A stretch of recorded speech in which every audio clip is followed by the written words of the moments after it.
এটি এমন এক সময়ের গল্প যে সময়ে একজন অভিনেত্রীকে পতিতার সঙ্গে তুলনা করা হতো।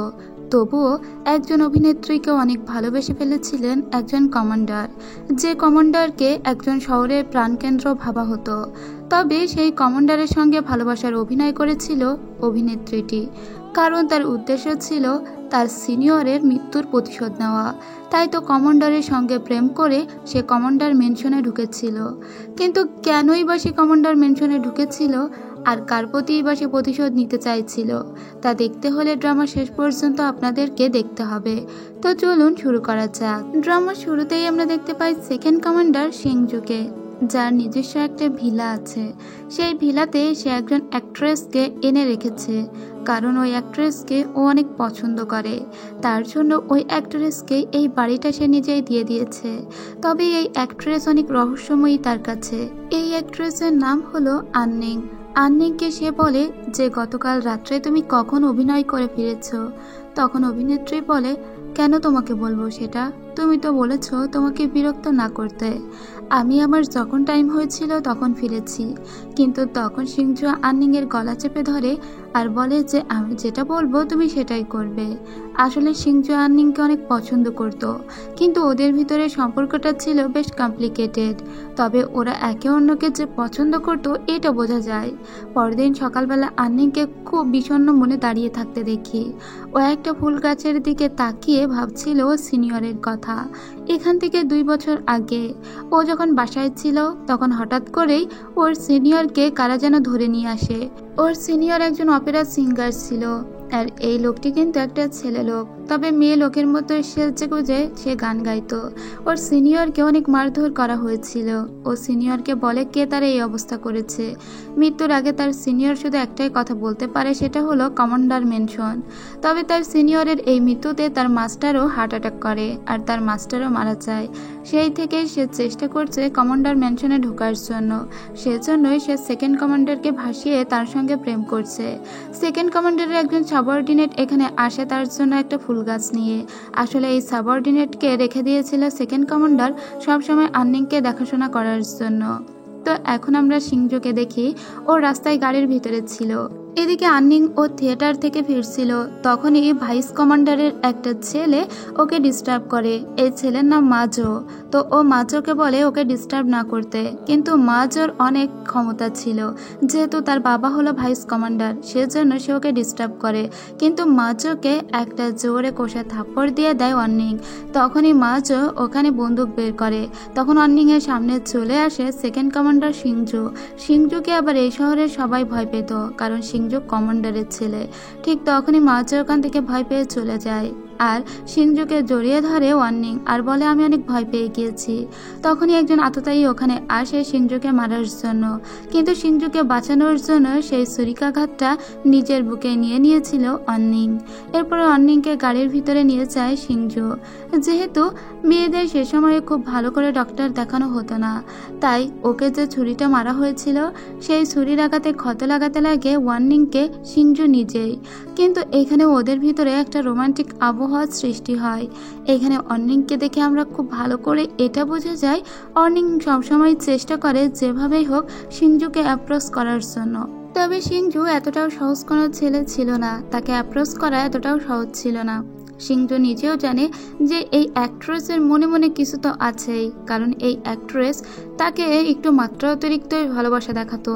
তারপরে আমরা দেখি এদের দুজনের ভিতরে সবসময় রোমান্স চলতো ঠিকই, কিন্তু তাদের ভিতরে যে ভালোবাসাটা ওইভাবে আছে কিনা তা বোঝা যায় না। এরপরে আমরা রাত্রেবেলা একটা ভদ্র মহিলাকে দেখি যে কিছু টাকা নিয়ে ওই আততায়ীর হাতে দেয়, যে একটু আগে ওয়ার্নিংকে ছুরি মেরে গিয়েছে। তো আমরা দেখি টাকাটা যে দিয়েছিল সেটাও অর্নিং নিজেই। আসলে অর্নিং এই কাজটা নিজেই ওই লোককে দিয়ে করিয়েছে। ওই ছুরিকাঘাত সে ইচ্ছে করেই নিয়েছে, কারণ তার উদ্দেশ্য হলো যেভাবেই ও কমান্ডার মেনশনে ঢোকার। এবার যখন অর্নিংকে জিজ্ঞেস করেছিল সিংজু তার জীবন বাঁচানোর জন্য সে কি চায়, তখন অর্নিং বলেছিল সে শুধুমাত্র একবার কমান্ডার মেনশনে ঢুকতে চায়, জায়গাটা কেমন সেটাও দেখতে চায়। তাই তো আন্নিংকে নিয়ে কমান্ডার মেনশনে চলে আসে সিংজু। তবে এই জায়গাটা অনেক ভয়ানক, কারণ এই জায়গায় ক্ষণে ক্ষণে মানুষের লাশ পড়ে, যেহেতু এটা কমান্ডার এরিয়া। যাই হোক, সিংজুর সঙ্গে তো আননিং বেশ প্রোটেকশনেই থাকবে, এজন্য ও চলে আসে। এখানে যখন ওরা আসে তখন সিংজুকে ওর বাবা অর্থাৎ কমান্ডার ডেকে পাঠায়। তখন এখানে আননিংকে রেখে দিয়ে বলে, তুমি এখানে একটু দাঁড়াও, আমি বাবার সঙ্গে দেখা করে চলে আসছি। এরপরে আননিং দাঁড়িয়ে থাকে আর চারিদিকে তাকায় আর ওর সিনিয়রের কথা মনে করে। ওর সিনিয়রের গলায় কিছু পোড়া দাগ ছিল, যেটা একটা আংটির দাগ ছিল। ও মনে মনে ভাবে, সিনিয়র, আমি কি তোমার খুনিকে খুঁজে বের করতে পারবো? ঠিক তখনই লু নামের একটা মেয়ে এখানে আসে, যার সঙ্গে বিয়ে ঠিক হয়ে আছে সিংজুর বড় ভাইয়ের। তো এখন আমরা কমান্ডারকে দেখি। আসলে কমান্ডারের প্রথম স্ত্রীর সন্তান হলো সিংজু, কিন্তু তার মা অনেক আগেই মারা গিয়েছে, আর তার মৃত্যুর জন্য সিংজু সবসময় তার বাবাকেই দায়ী করে। তাই তো বাবার সাথে তো সম্পর্ক খুব একটা ভালো না। এদিকে আমরা লুকে দেখি, লুর যার সঙ্গে বিয়ে ঠিক হয়ে আছে সে হলো সিংজুর সৎ ভাই। কিন্তু লুয়ের সাথে একটা আলাদা সম্পর্ক ছোটবেলা থেকেই ছিল সিংজুর, কারণ লু তার সৎ ভাইকে বিয়ে করতে রাজি হলেও মনে মনে ভালোবাসে সিংজুকে। কিন্তু এখানে যখন সিংজু আননিংকে নিয়ে এসেছে তখন লু অনেক জেলাস হয়ে যায়, কারণ সে অনেক ভালোবাসে সিংজুকে। আর ওই যুগে তো কখনো একজন অ্যাক্ট্রেসকে ভালো মানুষ বলে গোনা হতো না। এখানে কথায় কথায় দুজনের ভিতরে ঝগড়া শুরু হয়ে যায়, আর এই ঝগড়ার এক পর্যায়ে ওরা ফাইটও শুরু করে দেয়। ঠিক তখনই বাবার সাথে কথা শেষ করে সিংজু এদিকেই আসছিল। সিংজু দেখে যে এরা দুজন ঝগড়া করতে করতে পানিতে ঝাঁপ দিয়ে দিয়েছে, কারণ তার পাশেই একটা পুকুর ছিল। আর এই ঝাঁপটা লু ইচ্ছে করে দিয়েছে, নিজে তো ঝাঁপ দিয়েছেই, সাথে সাথে আন্নিংকেও নিয়েছে, কারণ ও দেখাতে চায় যে সিংজু এসে ঠিক কাকে আগে বাঁচায়। তো এখানে যেহেতু দুজনেই পানিতে পড়েছিল, সিংজু আগে এসে লুকে বাঁচায়, কিন্তু আন্নিংকে বাঁচায় না। আন্নিংয়ের এতে খুব খারাপ লাগে। এরপরে লুকে নিয়ে যখন রুমে আসে তখন সিংজুকে লু বলে, আমি এখনো তোমাকে আগের মতো ভালোবাসি, তুমি আমাকে প্লিজ ক্ষমা করে দাও। কিন্তু তখন সিংজু বলে, অনেক আগেই আমাদের সম্পর্ক শেষ হয়ে গিয়েছে, যেদিন তুমি আমাকে ছেড়ে আমার ভাইকে পছন্দ করেছো সেদিনই আমাদের সম্পর্ক শেষ। তাই পুনরায় এসব সম্পর্ক আমার সামনে আর নিয়ে আসবে না, আমাদের ভিতরে আর কিছুই নেই। তো লু এখন অনেক কান্নাকাটি করে এটা ভেবে। এদিকে আমরা এবার সিংজুর সৎমাকে দেখতে পাই, যে আসলে ওর বড় ভাইয়ের মা, অর্থাৎ ওর বাবার বর্তমান স্ত্রী। এই মহিলা অনেক হিংসুটে একটা মহিলা, যে কোনো অ্যাক্ট্রেসকে সহ্যই করতে পারতো না। তো এই মহিলা এখানে একজন অ্যাক্ট্রেসকে দেখে তার উপরে হুদাই চিল্লাপাল্লা শুরু করে, এবং তার কাজ হলো যে কোনো মানুষকে বা অ্যাক্ট্রেসকে হুদাই কষ্ট দেওয়া। তো এখন সেই কষ্টটা ভোগ করতে লাগে আন্নিং নিজে। তখনই আমরা মিংতিনকে দেখি, যে হচ্ছে সিংজুর বড় ভাই বা বড় সৎ ভাই। তো এই ছেলেটা খোড়া হয়ে গিয়েছে, মনে হয় কোনো একটা অপারেশনে গিয়েই তার পায়ের এই অবস্থা হয়েছে। ছেলেটা অনেক ভালো, সে তার মাকে বলে, কেন মা তুমি শুধু শুধু ওকে কষ্ট দিচ্ছ। ঠিক তখন এখানে সিংজু আসে আর বলে, কার এত বড় সাহস যে আমার গার্লফ্রেন্ডের গায়ে হাত তোলে? এত বড় সাহস কার হতে পারে? এবং ও গুলি করে দেয় ওর সৎমায়ের দিকে আর বলে যে, এবার তো গুলি আমি আপনার পায়ের নিচে করেছি, কিন্তু বেশি বার বাড়লে আমি আপনার মাথায় গুলি করব। তখন এখানে কমান্ডার আসে আর বলে, কি হয়েছে? তুমি একটা অ্যাক্ট্রেসের জন্য তোমার মায়ের সঙ্গে ঝামেলা করছো? সিংজু তখন বলে, ও একজন অ্যাক্ট্রেস তো কি হয়েছে, ও কি মানুষ নয়? আর তাছাড়া আমি ওকে ভালোবাসি, আর খুব শীঘ্রই আমি ওকে বিয়ে করব। আগামী 3 দিনের ভিতরে আমি ওকে বিয়ে করব। এই কথা শুনে কমান্ডার অনেক রেগে যায়। এর মধ্যে আন্নিং বলে, আসলে সিংজু ওকে বিয়ে করতে চাইছে কারণ আন্নিং প্রেগনেন্ট। এই কথা শুনে কমান্ডার একটু শান্ত হয়, কারণ যেহেতু আন্নিং প্রেগনেন্ট হয়ে গিয়েছে সেহেতু বিয়ে করার ছাড়া তো কোনো উপায় নেই। কিন্তু এই মিথ্যাটা কেন বলা হলো সেটা সিংজু এসে আন্নিংকে জিজ্ঞেস করে। তখন আন্নিং বলে যে, এটা ছাড়া আমাদের বলার আর কি ছিল, না হলে কমান্ডার তো তোমার উপর শুধু শুধু রাগ করতো। যাই হোক, এখন তো আমাদের বিয়ে হয়ে যাচ্ছে। ও তো মনে মনে ভাবে যে এখন থেকে আমি এখানেই থাকবো। কিন্তু সিংজু ওদিকে মনে মনে ভাবছিল, সেই প্রথম যেদিন ও দেখেছিল আন্নিংকে, প্রথম দেখাই ওর অনেক ভালো লেগে গিয়েছিল আন্নিংকে। কিন্তু ও আন্নিংয়ের কোনো অতীত জানে না, ও জানে না আন্নিং কোন ফ্যামিলি থেকে বেড়ে উঠেছে। তারপরে বিয়ের দিন এসে যায়। আন্নিং বিয়ের পালকিতে চড়ে যখন সিংজুর ম্যানশনের সামনে আসে, সিংজু তখনও ভিতরে রেডি হচ্ছিল। হঠাৎ করে সিংজুর এক সাবঅর্ডিনেট এসে খবর দেয় যে লু নাকি সুইসাইড করার ট্রাই করেছে। তাই তো বিয়ে ছেড়ে দিয়ে ওখান থেকে সোজা চলে যায় সিংজু লুয়ের কাছে। আর ওদের ছোটবেলার স্মৃতিগুলো ও ভাবতে ভাবতে যায়। ছোটবেলা থেকেই ওরা দুইজন একসঙ্গে বেড়ে উঠেছে, আর আজকে কিন্তু ওদের দুই ভাইয়েরই বিয়ে হওয়ার কথা ছিল। কিন্তু যখন ওর বড় ভাই জানতে পারে তার স্ত্রী সুইসাইড করার ট্রাই করেছে, তখন ওর বড় ভাইয়ের মন খুব খারাপ হয়ে যায়। আর এদিকে লুয়ের কাছে এসে সিংজু বুঝতে পারে যে লু আসলে সুইসাইড করার ট্রাই করেনি, বরং ও অভিনয় করছিল এখানে ওকে নিয়ে আসার জন্য। এরপরে রাত হয়ে যায়। অনেকক্ষণ ধরে পালকির ভিতরে ওয়েট করে আন্নিং। এরপরে আমরা দেখতে পাই যে সিংজুর সৎ মা আসে বাহিরে আর বলে যদি ও সত্যি বিয়ে করতে চায় সিংজুকে, তাহলে ওকে এই ঝড় বৃষ্টির মধ্যে নীল ডাউন হয়ে থাকতে হবে। মিডনাইট পর্যন্ত ও যদি নীল ডাউন হয়ে থাকতে পারে আর তার ভিতরে যদি সিংজু ফিরে আসে তাহলেই ওদের বিয়ে হবে, না হলে কখনো আন্নিংয়ের সঙ্গে সিংজুর বিয়ে হবে না। আর এই কথা শুনে ও নীল ডাউন হয়ে বসে থাকে। মধ্যরাত হওয়ার আগেই সিংজু ফিরে আসে, তবে আসার আগে ও লুকেও নিয়ে এসেছিল, কারণ লুয়েরও বিয়ে হওয়ার কথা আছে ওর ভাইয়ের সঙ্গে। সিংজু আন্নিংকে বলে তোমার এই অবস্থা কেন? তখন আন্নিং বলে আমি ভেবেছিলাম তুমি হয়তো আমাকে বিয়ে করতে চাও না, কিন্তু এরপরে সকল রীতি মেনেই ওদের দুই ভাইয়ের আলাদা করে বিয়ে হয়ে যায়। পরদিন সকালবেলা দুই বৌমা এসেছিল তাদের শাশুড়ি মাকে চা সার্ভ করতে, কিন্তু তাদের শাশুড়ি মা একজন বউয়ের চা নিলেও আন্নিং এর চা নিতে চাইছিল না। আন্নিং অনেকক্ষণ চা নিয়ে অপেক্ষা করে, কিন্তু তার শাশুড়ি মা তার চা নিতেই চাইছিল না। যখনই নিতে যায় তখনই কাপটা নিচে পড়ে ভেঙে যায়। তাই আন্নিংকে ওর শাশুড়ি মা যখনই থাপ্পড় দিতে যায়, আন্নিং তখন ইচ্ছে করে থাপ্পড় খাওয়ার জন্য চিৎকার করে। আসলে ওই ইচ্ছে করেই এখন নাটক শুরু করেছে। ও বলে যে শাশুড়ি মা আমাকে ধাক্কা দিয়ে ফেলে দিয়েছে, আমার গর্ভের সন্তানটির এখন কি হবে। ঠিক তখনই কমান্ডার এখানে আসে আর তার স্ত্রীকে থাপ্পড় দেয় আর বলে বৌমার সঙ্গে কিভাবে আচরণ করতে হয় তুমি জানো না? মেয়েটি অসুস্থ, তারপরেও তুমি এরকম করলে তার সঙ্গে। আমি শুনেছি গতকাল সারা রাত্রেই তুমি তাকে নীল ডাউন হয়ে বসিয়ে রেখেছিলে, এতে তো ওর বাচ্চার ক্ষতি হবে। এখন যদি কোনো ক্ষতি হয় তাহলে তোমাকে আমি ছাড়বো না। আসলে কমান্ডার চাইছিল তার পরিবারে সুন্দর একটা নাতি ছেলে আসুক, কিন্তু এই সব কিছু তো একটা নাটক ছিল আন্নিংয়ের। আন্নিং কিন্তু এক ঢিলে দুই পাখি মেরে দিল, এক তার শাশুড়ি মাকেও শাস্তি দিল, অন্যদিকে ডক্টর দেখে সেই ডক্টরকে এটাও বলেছে ওর নাকি অ্যাবর্শন হয়ে গিয়েছে, অর্থাৎ ওর বাচ্চাটি নষ্ট হয়ে গিয়েছে। ডক্টরকে ওরা টাকা দিয়ে এই ব্যাপারটা সলভ করে নেয়। সিংজু তখন আন্নিংকে বলে তুমি তো এবার শান্তি পেয়েছো বলো? আমার সৎমা তোমার সঙ্গে যে আচরণ করেছিলে তুমি সেটারও শোধ নিলে, আবার তুমি বাচ্চাটারও আবার একটা ব্যবস্থা করে দিলে, কারণ বাচ্চা তো তোমার পেটে ছিলই না। এরপর দিন রাত্রেবেলা কারা যেন ফলো করছিল আন্নিংকে, ও যখন অভিনয় করে ফিরছিল ঠিক তখনই মিনটিং ওকে হেল্প করে। মিনটিংয়ের সঙ্গে কথা বলতে দেখে আবার অনেক রেগে যায় সিংজু। সিংজুর রাগে ফুলতে ফুলতে নিজের রুমে এসে বসে থাকে। ওকে এসে যখন অ্যাপ্রোচ করতে লাগে ওর স্ত্রী, তখন ও ওকে কোনো পাত্তা দেয় না আর বলে আমার ভাইয়ের সঙ্গে কি কথা বলছিলে তুমি? আর যদি ওর সঙ্গে বেশি গল্প করতে দেখি তাহলে কিন্তু তোমার খবর আছে। ঠিক তখনই আন্নিং বলে দেখো কারা যেন আমার উপরে হামলা করেছিল, কারা এমন করছে আমি বুঝতে পারিনি, কিন্তু আমার পিঠে অনেক কেটে গিয়েছে। এটা বলে ও কিন্তু আবারও ভুলিয়ে নিয়েছিল সিংজুকে, তবে সিংজু অনেক ক্ষেপেছিল। সিংজুকে ও বলে তুমি আমাকে বন্দুক চালানো শেখাবে, তাহলে আমি নিজেই নিজেকে প্রোটেক্ট করতে পারবো। সিংজু তখন বলে আমার কাছে কেন শিখতে চাইছো? আমার ভাইকে গিয়ে বলো, সেই তোমাকে শিখিয়ে দিবে। তখন সিংজুকে ও বলে না তুমিই শেখাবে। সিংজু বলে তোমার এই হাত কোমল হাত, এই হাতে তুমি বন্দুক তুলবে সেটা আমি চাই না। তাই তো আন্নিং সোজা সত্যি সত্যি মিংটেনের কাছে চলে আসে আর মিংটেনকে বলে যে তাকে বন্দুক চালানো শেখাতে, কিন্তু লু আড়াল থেকে এই সব কিছু দেখে ফেলে। তাই তো লু সোজা চলে যায় সিংজুর কাছে, গিয়ে বলে যে মিংটিন এবং একই সঙ্গে তার স্ত্রীকেও ও দেখেছে। তখন রেগে মেগে এখানে চলে আসে সিংজু। সিংজু বলে তোমার যখন এত শেখার ইচ্ছা তখন আমি তোমাকে শিখিয়ে দেব। এরপরে আমরা দেখি সিংজু এবং তার স্ত্রী অর্থাৎ অন্নিং এরা দুজন একটা জায়গায় এসেছিল। ওরা একজন ইন্সপেক্টরের সঙ্গে দেখা করতে এসেছিল।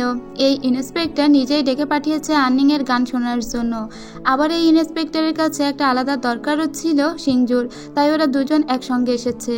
আর এটা হলো ভাইস কমান্ডার মা, যে কিন্তু এই ড্রামার একজন ভিলেন। এই লোকটি এখন ইদানিং মানুষকে কিডন্যাপ করে করে তাদেরকে গায়েব করে দিচ্ছে। এই ব্যাপারে ইন্সপেক্টরের সঙ্গে কথা বলতে এসেছিল সিংজু। ইন্সপেক্টর চলে যাওয়ার আগে একটা লেটার দিয়েছে আন্নিংকে আর বলে যদি কখনো তার কোনো দরকার পড়ে তাহলে যেন তাকে জানায়। তো কাজ শেষ করে ওরা যখন বাড়িতে আসে তখন কমান্ডার ঘোষণা করে যেহেতু আমি অনেক অসুস্থ হয়ে যাচ্ছি তাই আমি আমার কমান্ডারিত্ব এখন আমার একটা ছেলেকে দিতে চাই। আর নেক্সট কমান্ডার হিসেবে মনোনীত করা হয় সিংজুকে। কিন্তু সিংজুর বড় ভাই কিন্তু এখানে উপস্থিত ছিল মিংতেনকে না দেওয়ায় তার মা অনেক রেগে যায়। তবে মিংতেনকে আমরা অতটাও রাখতে দেখি না। ওর মা বলে এটা হতেই পারে না, আমার ছেলে হলো তার আপন ছেলে, বড় ছেলে, তাকে না দিয়ে কিনা ওই সিংজুকে দিল এই দায়িত্ব। এরপরে রাত্রেবেলা আমরা আবার আননিংকে দেখতে পাই। ও একটা নিষিদ্ধ এরিয়ায় এসেছিল, যে এরিয়াতে কারো যাওয়া নিষেধ ছিল। এই এরিয়াতে এসে দেখি যে একটা টেবিলের উপরে কারো নখের আঁচড়। তবে ওকে ফলো করতে করতে এইখানে সিংজু চলে আসে আর বলে, এখানে তুমি কেন এসেছো? এটা একটা নিষিদ্ধ রুম, এখানে কখনোই আসবে না। আসলে এই রুমটাতে আগে সিংজুর মা থাকতো, কিন্তু সিংজুর মা মারা যাওয়ার পর থেকে এই রুমে কারোরই আসা নিষেধ করে দিয়েছে সিংজু। ওর মায়ের স্মৃতিও ভুলতে পারে না, সেজন্যই তো অনেক বকাবকি করে যে আর্নিং কেন ওই রুমে গেল। এরপরে আর্নিংকে ও একটা বক্স দেখায়, যে বক্সের ভিতরে একটা বন্দুক ছিল। ও এই বন্দুকটা ওকে গিফট দিয়েছে আর বলে যে আগামীকাল থেকে আমি তোমাকে বন্দুক চালানো শেখাবো। তো ওই দিন রাত্রে ওরা দুইজন অনেক ড্রিঙ্ক করে। পরদিন সকালবেলা ওরা বন্দুক চালানো শিখতে যায়। এভাবে অনেক দিন কেটে যায়। একদিন বন্দুক চালাতে চালাতে হঠাৎ করে অনেক বমি পাচ্ছিল আর্নিংয়ের, কিন্তু এরকম কেন হলো ও বুঝতে পারে না। পরে ডক্টর দেখে যখন ওকে চেক আপ করানো হয় তখন দেখা যায় ও সত্যি সত্যি প্রেগনেন্ট হয়ে গিয়েছে। তবে ও নিজেই বসে বসে ভাবছিল এটা কিভাবে হলো। হয়তো সেদিন রাত্রে দুজনে যখন ড্রিঙ্ক করেছিল তখনই কিছু মিছু হয়ে গিয়েছে। কিন্তু ও তো এখানে এসেছে ও সিনিয়রকে কে খুন করেছে তার মৃত্যুর প্রতিশোধ নিতে। এখানে তো ও সংসার ধর্ম করতে আসেনি। তাহলে এখন যদি সত্যিও প্রেগনেন্ট হয়ে যায়, ব্যাপারটাও ওকে কিভাবে সামাল দিবে ও? কিন্তু এখন দেখা যায় যে সিংজু ওর অনেক কেয়ার করছিল।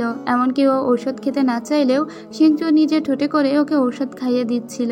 এই সমস্ত কিছু দেখে আমার সত্যি এত ক্রিঞ্জ লেগেছিল বলার বাহিরে। এরপরে আমরা আবার আর্নিংকে দেখি অনেক কান্নাকাটি করতে, কারণ 2 বছর আগের এই দিনেই ওর সিনিয়র মারা গিয়েছিল। তবে আর্নিংকে কারা যেন ফলো করছিল। ওর সিনিয়রের কথা ভাবতে লাগে, সেই ছোট্টবেলা থেকে ওর সিনিয়র ওকে বড় করেছে। সেই সিনিয়রের মৃত্যুর প্রতিশোধ যদি ও না নিতে পারে তাহলে ওর সিনিয়রের আত্মা শান্তি পাবে না। এসব ভাবতে ভাবতেই কারা যেন ওকে কিডন্যাপ করে নিয়ে যায়। কিডন্যাপ করে ওকে একটা পতিত পল্লীতে নিয়ে আসা হয়। এখানে ওর সঙ্গে অনেক জুলুম করা হচ্ছিল। ওকে এখানে বিক্রি করে দেওয়ারও একটা চেষ্টা চলছিল। তখনই আমরা মাস্ক পরা একটা লোককে দেখতে পাই। এই লোকটি আর কেউই ছিল না, এটা ছিল ভাইস কমান্ডারের ছেলে। এদিকে আর্নিংকে খুঁজতে খুঁজতে এই বাড়ির দিকেই আসতে লাগছিল সিংজু। এই বারটা খুঁজেও পায়। এখানে এসে সবাইকে মেরে কুপকাত করে দেয়। ওদের সবাইকে ও ধরে নিয়ে যায়। কিন্তু ভাইস কমান্ডারের ছেলে কোনোভাবে সুযোগ বুঝে ওখান থেকে পালিয়ে আসে। যেহেতু এর পিছনে ভাইস কমান্ডার জড়িত আছে, তাই যাদেরকে ধরা হয়েছিল ভাইস কমান্ডার একে একে জেলের ভিতরে সবাইকেই মেরে দেয়, যাতে ওদের মুখ থেকে কেউ কখনো জানতে না পারে মেয়ে কিডন্যাপের পিছনে ভাইস কমান্ডারের হাত আছে। তো যখন এই কথাটা সিংজু শুনে ও খুব রেগে যায়। এরপরে সিংজুর বাবা ওকে ডেকে পাঠায়। ওর বাবা অনেক অসুস্থ হয়ে যাচ্ছে। সিংজু ওর বাবার সঙ্গে কথা বলে, তখন কথায় কথায় ওদের মায়ের কথা ওঠে। ওর বাবা বলে, আমি অনেক দুঃখিত, আমি রাগের বশে তোমার মাকে ঘৃণা করেছিলাম, তাই তোমার মা সুইসাইড করেছে। কিন্তু সিংজু বলে, আমার মা কখনো সুইসাইড করেনি, তাকে মেরে ফেলা হয়েছিল। তাকে কে মেরেছে সেটাও আমি খুব ভালো করেই জানি। এখন একটা ফ্ল্যাশব্যাক দেখানো হয়। সিংজুর মাও একজন অ্যাক্ট্রেস ছিল, তবুও ওর বাবা ওকে অনেক ভালোবাসতো। কিন্তু সিংজুর সৎ মায়ের জন্যই সিংজুর বাবা আর মায়ের ভিতরে ভীষণ বড় একটা ঝামেলা শুরু হয়ে যায়। তারপরের থেকেই সিংজুর মাকে একটা ঘরে আটকে রাখা হতো। সিংজুর মায়ের কোনো দোষ না থাকা সত্ত্বেও সিংজুর বাবা সিংজুর মায়ের উপরে অনেক রেগেছিল। তাই নাকি সিংজুর মা এক সময় সুইসাইড করেছে, এটাই বলে সবাই। কিন্তু সিংজু বিশ্বাস করে তার মা সুইসাইড করেনি, বরং তাকে কেউ মেরে ফেলেছে। ওর বাবার সঙ্গে এই কথাগুলো যখন ও বলছিল, তখনই ওর সৎ মা বাইরে থেকে স্যুপ নিয়ে দাঁড়িয়ে ওদের কথা শুনছিল। বাবা এবং ছেলের উত্তেজনায় ওর মা খুব খুশি হয়। সিংজু ওর বাবার সঙ্গে রাগারাগি করে এখান থেকে চলে যায়। ঠিক তখনই ওর মা একজন পরিচারিকাকে দিয়ে ওই স্যুপ পাঠিয়ে দেয় ওর বাবার রুমে। এরপরে সিংজু আসে আর্নিং এর কাছে। আর্নিং ট্রমাটাইজড হয়ে গিয়েছিল, ওকে কিডন্যাপ করায়। তো ওকে খুশি করার জন্য ও একটা কস্টিউম পরে ওকে হ্যাপি করার ট্রাই করে। ঠিক তখনই ওর সাবঅর্ডিনেট এসে জানায় যে ওর বাবা নাকি মারা গিয়েছে। এতে ও অবাক হয়ে যায়। একটু আগেই তোর বাবার সঙ্গে ওর কথা হয়েছিল, তাহলে ওর বাবা কিভাবে মারা যেতে পারে? আসলে একটু আগেই সিংজুর সৎমা যে স্যুপ নিয়ে দাঁড়িয়েছিল, সেই স্যুপটা খাওয়ার কারণেই ওর বাবার মৃত্যু হয়েছে। কারণ ওই স্যুপের ভিতরে বিষ মেশানো ছিল। ওটা খাওয়ার পরে ওর বাবার মৃত্যু হয়েছে। কিন্তু সবাই এখন সিংজুকেই দোষারোপ করছে। সবাই বলছে যে সিংজুর বাবার সঙ্গে সিংজুরই শেষ পর্যন্ত কথা হয়েছিল, তারপরে নাকি এই রুমে আর কেউ আসেনি। তাই তো সিংজুর সৎমা এখন বারবার বলতে লাগে, তুই আমার স্বামীকে মেরেছিস আর এখন তোর উপযুক্ত শাস্তি হবে। ঠিক তখনই এখানে ভাইস কমান্ডার মা চলে আসে। ভাইস কমান্ডার এসে বলে যে তোমার বাবাকে হত্যার অপরাধে আমি তোমাকে অ্যারেস্ট করছি। তুমি এখনকার আর কমান্ডার নও, বরং তুমি এখন একটা দেশদ্রোহী, কারণ তুমি কমান্ডারকে হত্যা করেছো। তখন আমরা আরও একটা ফ্ল্যাশব্যাক দেখতে পাই। এই ভাইস কমান্ডারকে গিয়েও ইমপ্রেস করেছিল সিংজুর সৎমা। আর কমান্ডারকে মারার তার একটাই কারণ, সেটা হলো নিজের ছেলেকে এখন কমান্ডারিত্ব দিবে এবং সিংজুকে হাজতে রেখে দিবে। আর এ কারণেই এই চালটা তারা চেলেছিল, কিন্তু এটা কোনোভাবেই মানতে পারে না অন্নিং। ও তো খুঁজে বের করবেই। ভাইস কমান্ডারকে দেখে ও জিজ্ঞেস করে মিংতিংকে যে ভাইস কমান্ডার এই পরিবারের সাথে কিভাবে জড়িত। আচ্ছা, এখান থেকে 2 বছর আগে সোনোট্রপ নামের একজন অ্যাক্টর এসেছিল, তার সঙ্গে কি হয়েছিল? শুনেছি সে নাকি পরে মারা গিয়েছে। তখন মিংতিন বলে হ্যাঁ, একজন অ্যাক্টর এসেছিল 2 বছর আগে। সে একজন অপেরা সিঙ্গার, সে সবাইকে গান গাইয়ে শোনাচ্ছিল। তার গান অনেক পছন্দ করেছিল কমান্ডার, কিন্তু সে ছেলে হওয়া সত্ত্বেও তাকে দেখে মুগ্ধ হয়ে গিয়েছিল ভাইস কমান্ডার। তাই ভাইস কমান্ডার তার সঙ্গে খারাপ ব্যবহার করতে শুরু করে দেয়। তাই তো ভাইস কমান্ডারের দিকে গরম চা ছুঁড়ে মেরেছিল ওই সোনোট্রপ। তারপরে ভাইস কমান্ডারের সঙ্গে ওই লোকের ঝামেলা শুরু হয়ে যায়। এতে করে দেখা যায় এখানে অনেক ঝামেলা চলছিল। তো শুধুমাত্র মিংতিনের কাছে এইটুকুই জানতে পারে আন্নিং। এরপরে আন্নিং সবসময় ওর শাশুড়ি মায়ের উপরে নজর রাখত। তো দেখা যায় ওর শাশুড়ি মা গোপনে এখন ভাইস কমান্ডারের সঙ্গে প্রণয় লীলা চালাচ্ছে। ও বুঝতে পারে যে কমান্ডারের মৃত্যুর পেছনে এই ভাইস কমান্ডারের হাত আছে, অথবা ওর শাশুড়ি বা কারো একটা হাত তো আছে। রাত্রেবেলা ও দেখতে পায় ওর শাশুড়ি একটা পরিচারিকাকে দিয়ে যে বিষ দিয়ে ওর শ্বশুরকে মেরেছে, সেই বিষটা একটা মাটির নিচে পুঁতে রাখছে। তাই ও শাশুড়ি চলে যাওয়ার পরে মাটি খুঁড়ে সেই বিষটা বের করে এবং ওর স্বামীকে বাঁচানোর জন্য এখন সর্বপ্রকার চেষ্টা করতে লাগে। তারপরে ও ওই ইন্সপেক্টরকেও ডেকে পাঠায়। ইন্সপেক্টরের সামনে সেই বিষটা এনে বলে আমার শাশুড়ি মা এই বিষটা দিয়ে আমার শ্বশুরকে মেরেছে। ইভেন যে দোকানের কাছ থেকে ওই বিষটা কেনা হয়েছিল সেই দোকানিকেও নিয়ে আসা হয়। যে খাতায় লেখা আছে তিনি এই বিষটা ক্রয় করেছেন সে খাতাটাও নিয়ে আসা হয়। এখন সবকিছু প্রমাণ হয়ে যায় যে ওর শাশুড়ি ওর শ্বশুরকে মেরেছে। তাই তো ওর শাশুড়িকে পুলিশ ধরে নিয়ে যায় আর সিংজু ছাড়া পেয়ে যায়। সিংজু ছাড়া পাওয়ার পরে পুনরায় আবারও কমান্ডার হিসাবে নিয়োজিত হয় এবং ওর স্টেপ মাদারের কাছে যায়। ওর বাবার মৃত্যুর জন্য ওর মাকে অনেক কথা শোনায়। ওর মা তখন বলে তোমার বাবাই নয়, শুধু আমি তোমার মাকেও খুন করেছি। তুমি তো জানতে যে তোমার মা সুইসাইড করেছে, কিন্তু না, আমি তোমার মাকে সহ্য করতে পারতাম না, তাই ভাইস কমান্ডারকে দিয়ে আমি তোমার মাকে খুন করিয়েছি। এখন আমরা দেখতে পাই যে আসলে ওর মায়ের মৃত্যুর পিছনে ওর এই সৎমা এবং ভাইস কমান্ডারেরই হাত ছিল। এতে সিংজু অনেক রেগে যায়। এদিকে আমরা আবার অন্নিংকে দেখতে পাই।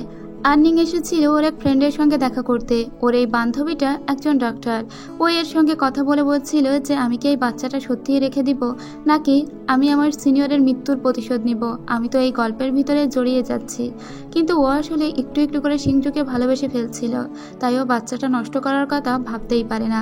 এদিকে ভাইস কমান্ডার এবং তার ছেলেও তার দলবল সবাই পালিয়ে পালিয়ে বেড়াচ্ছিল, কারণ সিংজু এখন ওদের সমস্ত সত্যি জেনে গিয়েছে। এদিকে মিংতিনের সঙ্গে আবারও একদিন কথায় কথায় জানতে চায় আন্নিং যে সোনোট্রপের সঙ্গে শেষ পর্যন্ত কি হয়েছিল। সেদিন যখন ঝামেলা হয়েছিল ওই ভাইস কমান্ডারের সঙ্গে, তখন সিংজু মাঝখানে এসে সোনোট্রপকে নিয়ে চলে যায়। তারপরে কি হয়েছিল জানি না। এটা শুনে অবাক হয়ে যায় আন্নিং। ও বলে শেষ পর্যন্ত সোনোট্রপের সঙ্গে তাহলে ওর স্বামীই ছিল।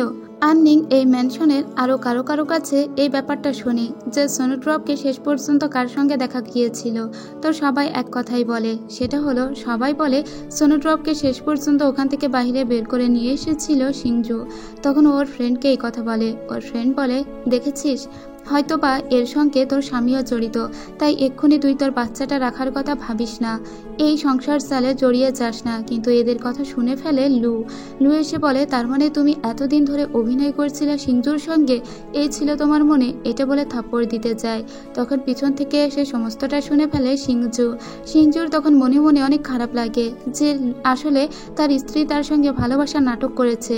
তার বাচ্চাটাকেও নাকি সে রাখতে চায় না, কিন্তু সে তো তার বাচ্চাটাকে রাখতে চায়। তাই তো সে তার স্ত্রীর জন্য মেডিসিন তৈরি করতে চায়, কিন্তু ওই মেডিসিনের ভিতরেই একটা বিষাক্ত বিষ মিশিয়ে দিয়েছিল লু এখন চায় এদের ভিতরে একটা খারাপ সিচুয়েশন তৈরি হোক।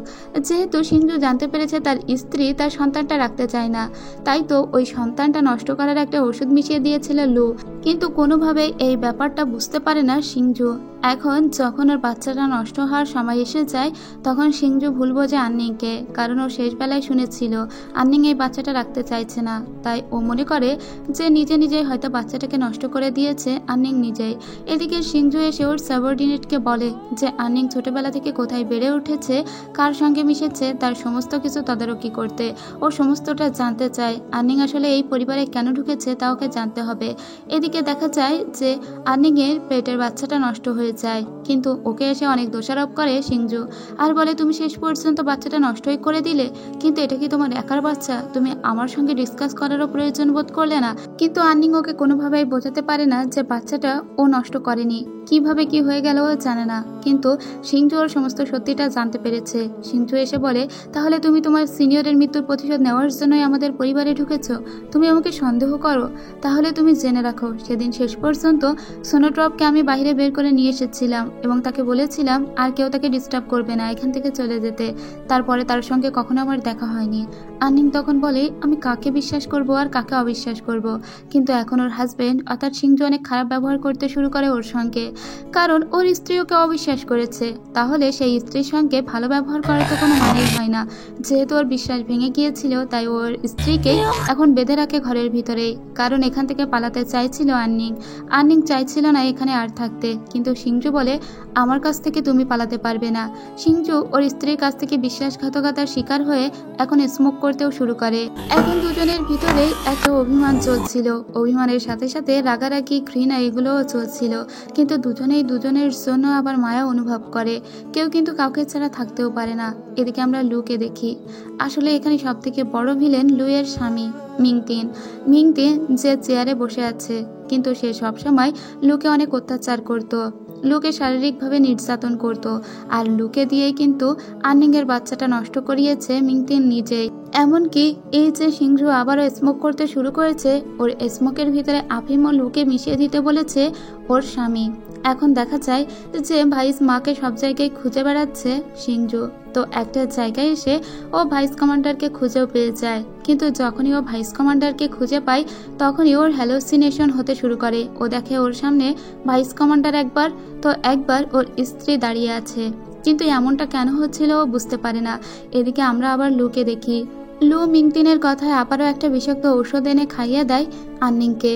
এর কারণে আন্নিংয়ের গলার স্বর একদম নষ্ট হয়ে যায়। আন্নিং একজন সিঙ্গার, কিন্তু এরপর থেকে সে আর কখনো গান গাইতে পারবে না। তবে এসব কি করে হয়ে গেল তা কোনো কিছু সিংজু বুঝতে পারে না। এসবের আড়ালে যে মিংতিন আছে তার এই ভাই, তা কোনোভাবেই ও আঁচ করতে পারে না, কারণ মিংতিন সবার সামনে একদম দেবতুল্য হয়ে সেজে বেড়ায়। এদিকে আন্নিংও আর নিজে নিজে কোনো কিছুই সিংজুকে বলে না যে ওর এই অবস্থা কে করেছে, কারণ ও এখানকার কাউকে বিশ্বাস করে না। তাছাড়া সিংজুকে আর বলে কি হবে, সিংজু নিজেই তো ওকে কষ্ট দিচ্ছে। তো সিংজু আবারও ওর সামনে বসে স্মোক করতে শুরু করে, কিন্তু হঠাৎ করে ও আন্নিংয়ের মাঝে ওর সিনিয়রকে দেখতে পায়। আসলে সিংজুর এটা ভেবে খারাপ লাগছিল যে হয়তো আন্নিং ওকে নয় বরং ওর সিনিয়রকে ভালোবাসে, তাই তো ওর এত কষ্ট হচ্ছিল। তো যখন ও দেখে যে আসলে ওর সামনে সিনিয়র বসে আছে তখনই ও গিয়ে গলা টিপে ধরে, কিন্তু এটা তো আসলে আন্নিং ছিল। ও হ্যালোসিনেট করতে শুরু করে। আন্নিং বুঝতে পারে না যে এর সঙ্গে এরকম কেন করছে সিংজু। তো সিংজু নিজেও বুঝতে পারে না যে ও এভাবে হ্যালোসিনেট কেন করছে। হঠাৎ করে যখন ওর জ্ঞান ফিরে আসে তখন ওর অনেক খারাপ লাগে এভাবে আন্নিংকে কষ্ট দেওয়ার জন্য।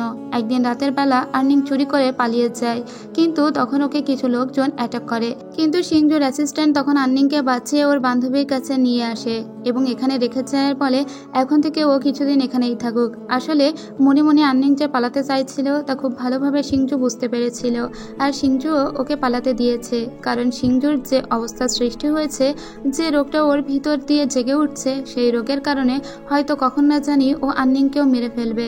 তাই জন্য ও দূরে সরিয়ে দিয়েছে আন্নিংকে। এরপরে ও ডক্টর দেখাতে আসে যে ওর আসলে হয়েছেটা কি।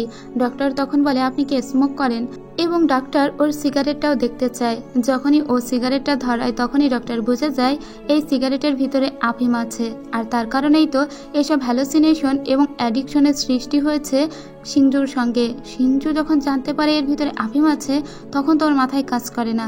ও তো বিরাট এক সমস্যার ভিতরে পড়ে গেল। পুরো শহর কিন্তু এটা নিয়ে তোলপাড় হয়ে যায়। সবাই জানতে পারে যে সেকেন্ড কমান্ডার বা বর্তমান কমান্ডার নাকি নেশাগ্রস্ত। এই কথাটা জানতে পারে আন্নিংয়ের ফ্রেন্ডও। আন্নিংয়ের ফ্রেন্ড এসে যখন আন্নিংকে এই কথা বলে, আন্নিং বলে এর জন্যই ও ওরকম পাগলের মতো ব্যবহার করছিল, আমি এখন বুঝতে পেরেছি, অথচ ওকে আমি ভুল বুঝে চলে এসেছি। তুই তো ডক্টর, তুই বল এ থেকে ওকে আমি কিভাবে ফেরাবো? আমাকে আবারও ওই ম্যানশনে ফিরে যেতে হবে। কিন্তু ওর বান্ধবী বলে ও তোর সঙ্গে এত অন্যায় করার পরেও তুই ফিরে যাবি। কিন্তু আন্নিং নাছোড়বান্দা। তখন ওর বান্ধবী বলে ঠিক আছে, আমি তোকে বলে দিব যে কিভাবে ওকে সুস্থ করতে হবে। সিংজু যেহেতু এখন নেশাগ্রস্ত হয়ে পড়েছিল, তাই কমান্ডার হওয়ার মতো আর কেউ নেই। এখন এই কমান্ডার হয়েছে মিংতিং। আর মিংতিং তো এই দিনেরই অপেক্ষা করছিল, যেদিন ওর আর কোনো প্রতিদ্বন্দ্বী থাকবে না। এদিকে তো পাগলের মতো আচরণ শুরু করেছিল সিংজুকে আবারও ভালো করার জন্য আন্নিং ফিরে আসে। আন্নিংকে দেখেও অবাক হয়ে যায়। সিংজু বারবার ওদের সবার কাছে সিগারেট চায়, একটা সিগারেট ওকে দিতে বলে, না হলে ও পাগল হয়ে যাচ্ছে। কিন্তু আন্নিং বলে এটা দিয়ে ওকে সুস্থ করা যাবে না, ওকে কোনোভাবেই কেউ কোনো সিগারেট দিবে না, দরকার হয় ও আমার হাতে কামড় দিবে। যখন ও পাগলের মতো আচরণ করতো তখন নিজের হাতটাই ওর গালের ভিতরে দিয়ে দিত আন্নিং। এভাবে আস্তে আস্তে ওকে ঠিক করার ট্রাই করতে লাগে আন্নিং। যখন আবার একটুখানি ঠিক হতো, ঠিক তখনই সিংজুর খারাপ লাগতো যে ও যখন পাগলের মতো আচরণ শুরু করে তখনও আন্নিংকেই আঘাত করে ফেলে। তো একদিন আন্নিং ওকে বলে যে সিংজু, আমাদের একটা বাচ্চা হওয়ার কথা ছিল না? সেই বাচ্চাটা আসলে আমি নষ্ট করিনি, ওটা কিভাবে নষ্ট হয়েছে আমি জানি না, কিন্তু তুমি আমাকে বিশ্বাস করো, ওই বাচ্চাটা আমি রাখতে চেয়েছিলাম। তুমি যখন সুস্থ হবে তখন আমাদের আরও একটা বাচ্চা হবে, ঠিক আছে? তাই তোমাকে সুস্থ হতে হবে। তো এটাই ইন্সপিরেশন হিসেবে কাজ করে এবং কিছুদিনের ভিতরেই দেখা যায় সিংজু একদম সুস্থ হয়ে গিয়েছে। সিংজু যখন বহাল তবিয়তে সুস্থ হয়ে যায় তখন ও পুনরায় ওর কমান্ডার পদে আবার ফিরে আসে। ওদের দুজনের ভিতরে অনেক সুন্দর সম্পর্ক আবারও সৃষ্টি হয়। কিন্তু এখনও কিছু ভুল বোঝাবুঝি তো আছে, সব কিছু তো ঠিক হয়ে যায়নি। একদিন নিজে রান্না করে সিংজুকে খাওয়াবে বলে রান্নাঘরে রান্না করতে আসে আন্নিং। এরপরে খাবারটা নিয়ে সিংজুর অফিসে যায়, কিন্তু সিংজু ওখানে ছিল না। ওর অফিসের ডেস্কের ভিতরে একটা আংটি দেখতে পায় আন্নিং, আর এই আংটিটা দেখতে একদম গোলাপ ফুল আকৃতির ছিল। যে গোলাপ ফুল আকৃতির ছাপ কিন্তু ও দেখেছিল ওর সিনিয়রের গলায়। এরপরে ও বুঝতে পারে যে তাহলে এই আংটিটা যার, সেই ওর সিনিয়রকে হয়তো মার্ডার করেছে। তাই ও আংটিটা নিয়ে সোজা চলে আসে মিংতিনের কাছে এই আংটিটা কার জিজ্ঞেস করার জন্য। আর এখানেই সব থেকে বড় ভুলটা করে ফেলেছিল আন্নিং, কারণ ওর হাজব্যান্ডের কাছে জিজ্ঞেস করতে পারতো, তা না করে ও জিজ্ঞেস করতে এসেছিল মিংতিনের কাছে। মিংতিন বলে এই আংটিটা সিংজুর মায়ের, সিংজুর মা মারা যাওয়ার আগে এই আংটিটা রেখে গিয়েছে, উত্তরাধিকার সূত্রে আংটিটা এখন সিংজুর। এটা যখন ও জানতে পারে তখন ওর মনে হয় যেহেতু অনেক বছর আগে সিংজুর মা মারা গিয়েছে, আংটিটা তাহলে সিংজুর কাছেই ছিল। তবে কি সিংজু এই খুনের সঙ্গে কোনোভাবে জড়িত? কোনোভাবে কি সিংজুই সেদিন ওর সিনিয়রকে মেরেছিল? ও আবারও ভুল বুঝতে শুরু করে দেয় সিংজুকে। কিন্তু সিংজুর সঙ্গে ও যদি এই সম্পর্কে কোনো কথা বলতো তাহলে কিন্তু ব্যাপারটা খুব ভালোভাবে মিটমাট হয়ে যেত। ও সেটা বলে না। আজকে আন্নিংয়ের জন্মদিন ছিল, আর এই জন্মদিনে নিজের হাতে একটা হেয়ারপিন তৈরি করে নিয়ে আসে সিংজু তো এইসব কোনো কিছুই জানে না। সিংজু বোকার ছেলের মতো কেবল আন্নিংকে ভালোবেসেই যাচ্ছে। কিন্তু আন্নিং হঠাৎ করে সেই আংটিটা বের করে বলে এই আংটিটা কার? সিংজু তখন বলে এটা আমার মায়ের। তুমি কোথায় পেয়েছো? এই আংটিটা অনেক বছর ধরেই তো আমি খুঁজে পাই না, কিন্তু এই আংটিটা কোথায় এলো? তখন ও বলে যে তোমার ডেস্কেই পেয়েছি। তাহলে তুমি কি আমার সিনিয়রের মৃত্যুর জন্য জড়িত? তুমি কি আমার সিনিয়রকে মেরেছো? এবার সত্যি সত্যি রেগে যায় সিংজু বলে সিনিয়র সিনিয়র সিনিয়র, তুমি কি কেবল তোমার সিনিয়রকেই ভালোবাসো? তুমি আমার ভালোবাসাটা একবারও টের পাও না, দেখতে পাও না আমি তোমাকে কত ভালোবাসি? হ্যাঁ, যদি তোমার সিনিয়রকে আমি মেরে থাকি তো এখন তুমি কি করবে? ও কিন্তু রাগের মাথায় এই কথাগুলোই বলছিল, কিন্তু হঠাৎ করে আন্নিং তখন ওর দেওয়া হেয়ারপিনটা দিয়েই আঘাত করে দেয় সিংজুকে। সিংজু এটার জন্য প্রস্তুত ছিল না, অথচ সিংজু ডেস্কের ভিতরে ওই আংটিটা কিন্তু মিংতিন নিজে রেখে এসেছিল এদের ভিতরে এই সমস্যাটার সৃষ্টি করবে বলে। কিন্তু নিজের স্বামীকে আঘাত করার পরে অন্যরকম হয়ে যায় আন্নিং। এদিকে মাটিতে গড়িয়ে পড়েছিল সিংজু, তবে চিকিৎসা পেয়ে সিংজু আবার সুস্থ হয়ে যায়। কিন্তু সুস্থ হওয়ার পরেই ও বারবার আন্নিংকে দেখতে চেয়েছিল। আন্নিংকে অন্য রুমে রাখা হয়। যখন ও আন্নিংকে দেখতে যায়, আন্নিং তখন পাগলের মতো আচরণ শুরু করে। ও কাউকেই চিনতে পারে না। ও সিংজুকে দেখেই বলে তুমি কে? তোমাকে আমি চিনি না, আমার সিনিয়র কোথায়? তখন ও মিংতিয়ানকে দেখে বলে সিনিয়র সিনিয়র, দেখো ওই ছেলেটা আমাকে কিভাবে বারবার অ্যাপ্রোচ করার ট্রাই করছে, কিন্তু কোনোভাবেই সিংজু বোঝে না যে ওর বউয়ের হলোটা কি। আর মিংতিন সবাইকে অবাক করে দিয়ে এখানে দাঁড়িয়ে পড়ে। আসলে ওর যে পাটা খারাপ ছিল ওই পাটা অনেক আগেই হিল হয়ে গিয়েছে, ও দাঁড়াতে পারে। ও আসলে এই কমান্ডার পদে আসার জন্য কত কিছু স্যাক্রিফাইস করেছে। ও এখন নিজের ভাইকেও ছাড় দেয় না আর বলে যে ওকে সবাই ধরে নিয়ে যাও। ও একটি মেয়েকে অ্যাবিউজ করার ট্রাই করেছে, তার জন্য ওকে ধরে নিয়ে যাওয়া হয় কারাগারে। কিন্তু সিংজু পালিয়ে যায়, ও ধরা দেয় না, কারণ ওর ভাইয়ের প্রতিশোধ নিতে হবে। জেলে থাকলেও কখনোই প্রতিশোধ নিতে পারবে না। এদিকে আমরা আন্নিংকে দেখি, ও খুব ভালো ব্যবহার করছিল মিংতিয়ানের সঙ্গে। ও কিন্তু ওর স্বামী যে পালিয়ে গিয়েছে বা ওর স্বামী কোথায় আছে সব কিছুতে ওর কোনো যাই আসছিল না। এখন মিংতিন ওকে গান গাওয়া শেখাচ্ছিল। আন্নিং এমন ভাব করে যে ও আগে সিঙ্গার ছিল সেটা ভুলে গিয়েছে। আসলে আন্নিং কিন্তু মনে মনে অভিনয়ই করছিল। এদিকে একদিন ওষুধ সংগ্রহ করার জন্য একটা জঙ্গলে আসে আন্নিংয়ের ফ্রেন্ড। এখানে এসে ও দেখতে পায় সিংজুকে। সিংজু অসুস্থ হয়ে পড়েছিল, তাই ও নিজে ওকে বাড়িতে নিয়ে আসে। এখন সিংজু ওই আংটিটা দেখায় ওর বান্ধবীকে আর বলে এই আংটিটার সঙ্গে কি সম্পর্ক ওই খুনটার। ঠিক তখন ওর বান্ধবী বলে আসলে ওর যে সিনিয়র মারা গিয়েছে, আন্নিংয়ের ওই সিনিয়রের গলায় এই আংটির দাগ ছিল, সেজন্যই ও তোমাকে ভুল বুঝেছে। সিংজু এবার বুঝতে পারে এসব কার কারসাজি। সিংজু বুঝতে পারে যে এসব মিংতিনের কারসাজি, আর মিংতিন কিন্তু এই সমস্ত ঘটনাটা সাজিয়েছে। মিংতিনই ওই সিনিয়রকে মেরেছে। আর এখন সব থেকে বেশি বিপদে আছে ওর স্ত্রী আন্নিং, কারণ আন্নিং এখন আছে মিংতিনের টাইগার্ডেনে। এখন আমরা দেখতে পাই আন্নিং ওর অভিনয় খুব ভালোভাবে চালিয়ে যাচ্ছিল, কারণ আন্নিং এটা বুঝতে পেরেছে যে সিংজুর ভাইয়ের মাঝে কিছু একটা তো আছেই। ও সিংজুর ভাইয়ের কাছ থেকে সমস্ত সত্যিটা জানতে চাইছিল। তাই তো একদিন ও অপেরা থিয়েটারে যেভাবে সবাই গান করে সেভাবেই সাজে এবং ওর সামনে এসে গান করতে লাগে। ও সোনোড্রপের মতো করেই গান করছিল। মিংতিন মনে করে যে যেহেতু আন্নিংয়ের স্মৃতি হারিয়ে গিয়েছে এবং ওর কোনো কিছুই মনে নেই, তাই সত্যিটা আজকে ওকে বলে দেওয়াই যাক। তাই ও বলে যে তোমার কি মনে আছে তোমার একজন সিনিয়র ছিল যার নাম সোনোড্রপ, তাকে আমিই মেরেছি। আমি ওকে বলেছিলাম আমাকে সার্ভ করতে, আমার মনের মতো করে সারাক্ষণ আমার সামনে গান গাইতে, কিন্তু ও আমার কথা শোনেনি, আর তাই তো আমি ওকে মেরে দিয়েছি। কি সহজভাবে বলল কথাটা। এটা শুনেই আন্নিং থমকে যায়। আন্নিং আসলে এতদিন অভিনয় করেছিল শুধুমাত্র এই কথাটা শোনার জন্যই। ঠিক তখনই ওর মাথা থেকে আবারও একটা হেয়ারপিন খুলে নিয়ে সেটা দিয়ে এখন আঘাত করতে যায় মিংতিনকে, কিন্তু মিংতিন ওকে ধরে ফেলে আর বলে আমি খুব ভালোভাবেই বুঝতে পেরেছিলাম যে তুমি অভিনয় করছো, কিন্তু তুমি খুব ভালোই অভিনয় করো। এখন যখন তুমি সত্যটা জেনেই গিয়েছো তখন তো তোমাকে আর বাঁচিয়ে রাখা যাবে না। এবার কি হবে তোমার সিংজুর। এদিকে আমরা সিংজুকে দেখতে পাই ওর হাতে বিশেষ কোনো লোকবল এখন ছিল না, তাই ও চিন্তা করে ভাইস কমান্ডারকে যেভাবেই হোক ধরে ভাইস কমান্ডারের হাতে যতগুলো লোক আছে সেই লোকগুলোকে নিজের আয়ত্তে নিয়ে আসার জন্য। এজন্য ভাইস কমান্ডারের ছেলেকে কিডন্যাপ করে আর ভাইস কমান্ডারকে এখানে আসতে বলে। ভাইস কমান্ডারকে বলে যে ওর হাতে যত সৈন্য আছে তা ওকে ট্রান্সফার করতে, না হলে ওর ছেলেকে ও গুলি মেরে একদম খুলে উড়িয়ে দিবে। কিন্তু ভাইস কমান্ডার দিতে রাজি হয় না। তখন সিংজু ভাইস কমান্ডারকে মেরে দেয় আর বলে তুই জীবনে অনেক অন্যায় করেছিস, তার জন্য এই মৃত্যুই তোর প্রাপ্য, তাই আজকে তোকে মেরে দিলাম, আর তার সমস্ত সৈন্য আজকে থেকে আমার হাতে। এরপরে সমস্ত সৈন্য নিয়ে ও মিংতিনের বাড়িতে আসে মিংতিনকে অ্যাটাক করার জন্য, কিন্তু মিংতিন তখন ভয় দেখায় ওর স্ত্রীকে দিয়ে। ও যখন মিংতিনের দিকে বন্দুক ধরে, মিংতিন তখন বন্দুক ধরে আন্নিং এর দিকে আর বলে তুই আমাকে মারবি তো আমি তোর বউকে মারবো, তাই এখন নীল ডাউন হ, না হলে কিন্তু আন্নিং আমার হাতেই মারা যাবে। তো এখন নীল ডাউন হয়ে বসে থাকে।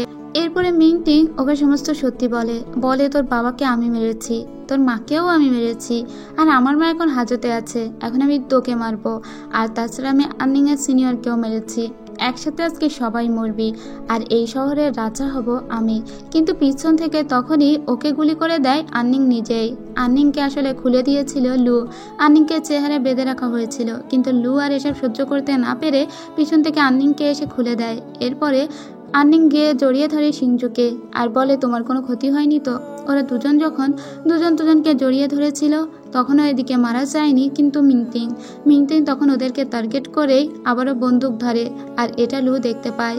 লু তখন নিজেকেই স্যাক্রিফাইস করে দেয়, কারণ লু অনেক ভালোবাসতো সিংজুকে। সিংজুর জন্য নিজের জীবন দিতে পারাটাও ওর কাছে সৌভাগ্যের মনে হয়েছিল। মৃত্যুর কবলে ঢলে পড়ে লু নিজেও। লু এর পেটে বাচ্চা ছিল, সেই বাচ্চাটাও ওর সঙ্গে সঙ্গে মারা যায়। কিন্তু লু যখন মারা যাচ্ছিল তখন সিংজুর অনেক খারাপ লাগে, কারণ ছোটবেলা থেকেই ওরা দুজন একসঙ্গে বড় হয়েছে। হয়তো লু ছিল বলেই ওর ছোটবেলায় মনে করার মতো কিছু আছে, তা না হলে ওর ছোটবেলাটা সব থেকে পাঞ্চে কাটতো, সব থেকে দুঃখে কাটতো। তো এখানেই দুইটা প্রাণ ঝরে যায়। এরপরে অনেক দিন কেটে যায়। ইয়াংসেন শহর এখন শত্রুমুক্ত। এই শহরে আর কোনো খারাপ কর্ম ঘটে না। এখন এখানে কেবলই ভালোবাসা আছে। মানুষ এখন কেবলই ভালোবাসাই বাঁচে। আর এই শহরের রাজা এখন সিংজু নিজেই। সিংজু ওর স্ত্রী আন্নিংকে নিয়ে সুখে শান্তিতে বসবাস করতে লাগে। আর এর সাথে সাথেই শেষ হয়ে যায় এই ড্রামার গল্প।